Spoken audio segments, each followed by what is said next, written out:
지금부터는 한 분 한 분이 수십 년째 겪고 있는 트라우마, 그럼에도 이 세상을 살아가게끔 하는 힘을 몇 개의 단어로 정리를 해봤습니다.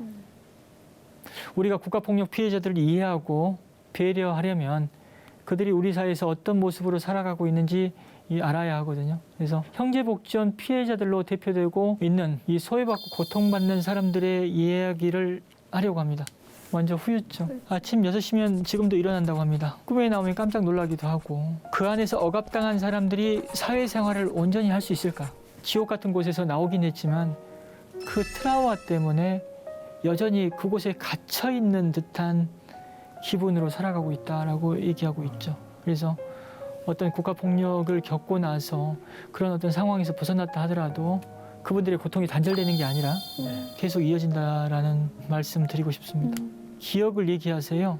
이 고통의 기억을 잊고 싶어서 각종 중독에 빠져 살기도 했다고 해요. 하지만 그런 중독이라는 것도 깨고 나면 더 깊은 두려움에 몸서리치게 된다라고 얘기합니다.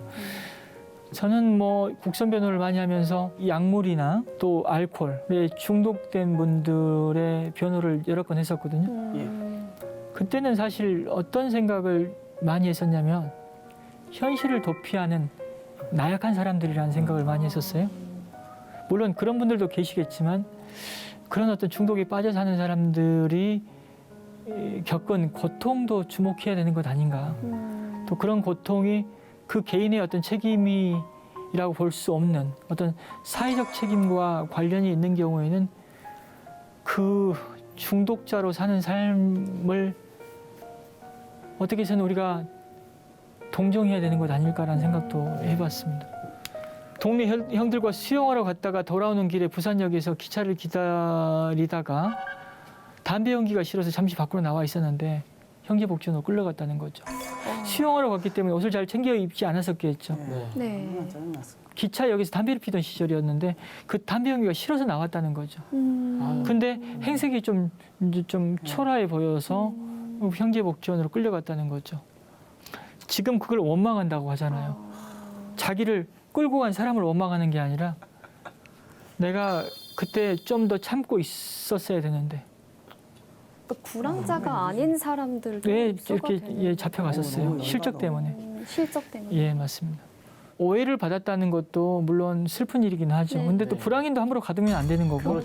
네. 근데 이제 이분의 어떤 원망에서 제가 주목하는 지점은 뭐냐면은 본인을 형제복지원으로 끌고 간 사람을 원망한 게 아니라 본인 자신의 어떤 네. 행동을 원망했다는 거죠.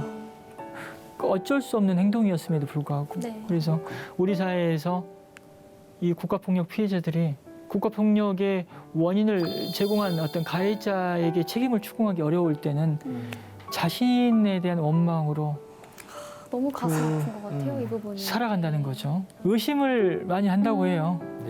물건이 없어지거나 이럴 때 가장 먼저 의심을 받는다고 해요.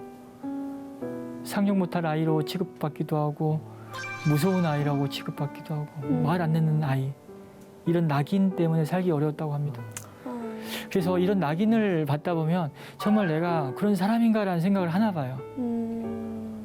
그래서 열심히 살고 싶어도 그런 낙인 때문에 그래 내가 원래 그런 사람이었어 라고 하면서 더 큰 어떤 사고도 치게 되고 네.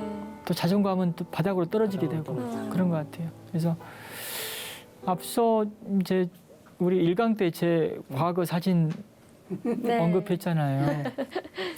그 당시에 이제 그렇게 사고 치고 다닐 때 주변 분들이 저를 낙인 찍었다면 제가 이 자리에 설 수 있겠습니까? 어려웠겠죠. 그렇죠.